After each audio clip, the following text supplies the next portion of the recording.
Hello and welcome back to Switchback F1. Today's video is actually going to be posted next week due to the fact that Formula One's management copyright striked it, but instead as a temporary solution we're going to be talking around Kimi Antonelli surpassing Lewis Hamilton as the highest scoring rookie in F1 history. I originally saw posts after the Brazil Grand Prix last weekend from motorsport.com and Mercedes on Instagram and Facebook around this achievement, and I saw a lot of comments in the comment section, including these below, essentially stating that Lewis's 07 season is much greater than Kimi's achievement this year, and also it doesn't tell the full story because the points difference from that era is much different to how things are now. And if Lewis had scored those points in the current format of F1, he would have way surpassed Kimi's score total. Now, I do agree with all of this. However, I think this last comment that people have made here really is what I agree with in the totality of the statement. And I quote, "It's true the point system isn't the same, of course, but the new system has been there for quite some time and no one else has done it since. So it's still impressive." End quote. This is exactly my thoughts. And to start with, I'd like to go back through the history of F1 and look at the point system. So, the 50s, the era of Farina, Fangio, Hawthorne and Brabham. There was only points for the top 5 positions at the time. So that's P1, 2, 3, 4 and 5, scoring 8, 6, 4, 3 and 2 points respectively. There was also a bonus point for fastest lap.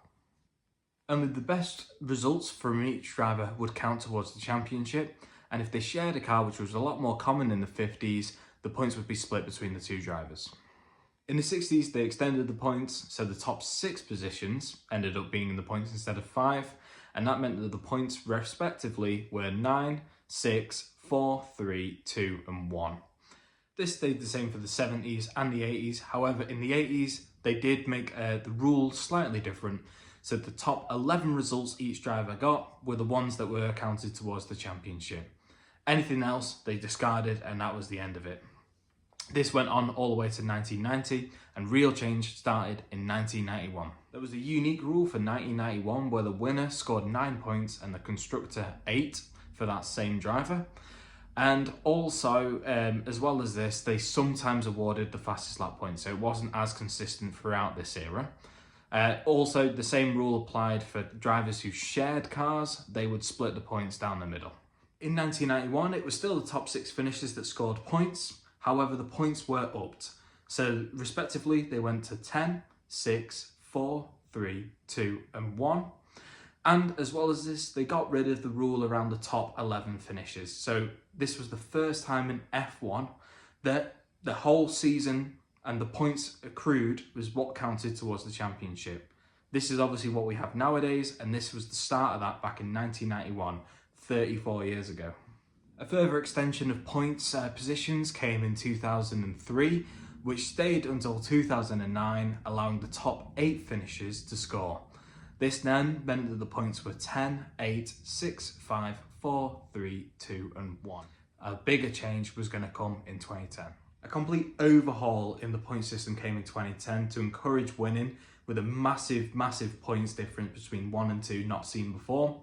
And obviously this is what we see currently today for any main races of 25, 18, 15, 12, 10, 8, 6, 4, 2 and 1 points respectively. Following this in 2019, the fastest lap point was reintroduced into F1, and big change came in 2021 as they revolutionised the sport with sprint races, adding points from P1 to P8, being very simply 8, 7, 6, 5, 4, 3, 2 and 1 for the respective positions. And finally, where we find ourselves today, the exact same position as 21, however, they decided to get rid of the fastest lap point. So over the last 75 years of the sport, there's been 9 notable changes to the F1 point system. And in the recent podcast, Max Verstappen said it best when he said, and I quote, "The thing is, what might sound a bit controversial, right? But if you would have to have them driving the current car, they would struggle. It's like I said before, right? In sport, people evolve, sport evolve, become more professional, and that's why I think it's always very important to just leave the greats in their era, because they were the best in their era with what they knew, what the world knew, what humankind knew, right? And that's why I find it always very unfair, you know, when people ask me this. First of all, who do you think is the greatest? For me, it's impossible to answer because every generation or era had their own greatest driver. End quote. The sentiment of this, I believe, also carries over to points in F1. The system has changed so much in my eyes that I believe the statement on social media should have been, Kimi has scored the most points in F1 history since 2010, due to that being when the points drastically changed. I agree with the comments that statistically, Lewis Hamilton's rookie season in 07 is way greater than Kimi's season right now. But what we should do as fans is look at F1 as eras.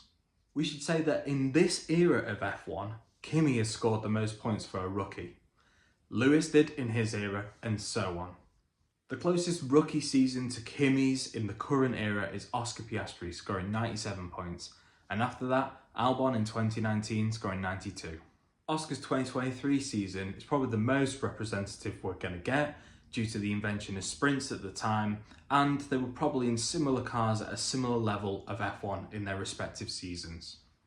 In my eyes, it makes Lewis's 2007 season the greatest of his era, and with the context of eras, still the greatest rookie season of all time. Near the end of each video, I'll be doing a quiz which I have coined Tracktastic. Tracktastic consists of 5 pictures from F1 history, and in those 5 pictures there's 3 points per picture. You'll get a point for location if that's track or the country that it's in.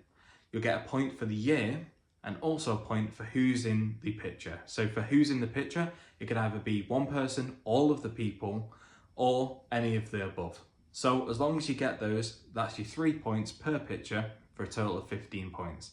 Let me know in the comment section below how many points out of 15 you got. Okay, so picture 1. A lot of fire, looks like half a car. Can you remember what year, who's in the picture, and where this was? Second picture, again, loads of flames here, very dramatic. The quality of the picture looks a little bit grainier, I'd say, which is again maybe a little bit of a hint here. Another hint, this is a family member of a current F1 driver.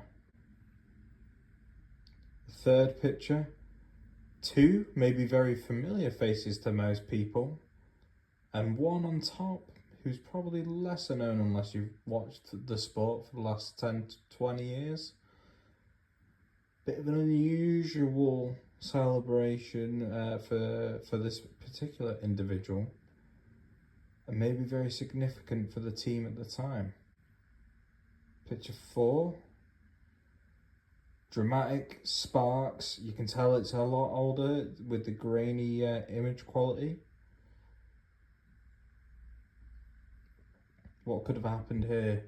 And another hint for this one really, is this was critical to the championship at the time. Maybe another critical championship moment with the final picture here. Looks a lot more modern than the last picture. Looks like very, very dramatic with the Ferrari team there. So the first picture here is the 2020 Baku Grand Prix, and the person in the picture is Roman Grosjean. For people who remember, this was a dramatic crash, and I think it's fair to say the halo and the advancements of health and safety in F1 has saved his life. I think it's fair that back in the day, people wouldn't have survived this dramatic crash. Second picture even, is Jos Verstappen's fiery pit lane disaster whilst refueling. The car set on fire, and this was at the 1994 German Grand Prix in Hockenheim. Obviously, Jos being the father of Max Verstappen, which was the hint I gave earlier. The third picture here is Pastor Maldonado winning the 2012 Spanish Grand Prix. Obviously on the podium here, you've got Pastor Maldonado, Fernando Alonso and Kimi Raikkonen. So any of those three drivers will do. The year 2012, and this was Williams' last win to date in F1 at the Spanish Grand Prix. Fourth picture here is a lot grainier, and that's because it was from the 1986 Australian Grand Prix. Nigel Mansell having a tyre blowout, and this ultimately being the reason he didn't win the championship, with eventual champion and teammate Nelson Piquet running away with the title at the end of that race. Without this, it looked like Mansell was going to be champion that year. The final picture is Felipe Massa in 2008 at the Singapore Grand Prix. Now, what's happened here is the fuel hose stayed attached. This was in the era where refueling the car was still allowed in the sport, and he drove away with the fuel hose still on the car in the pits, and later it had to be pulled out and it basically ruined his race. So, how do you rate Kimi's first season in F1? And where does he stack up against other rookies of the season? I'll put a poll in the comments section below of the other rookies, including Kimi, and let me know who's been the rookie of the season for you this year. For me, it's probably been Behrman or Hadjar, but again, I'll put my vote in the comment section below. Please like, subscribe, and let me know what you want to see next time. I'll see you then.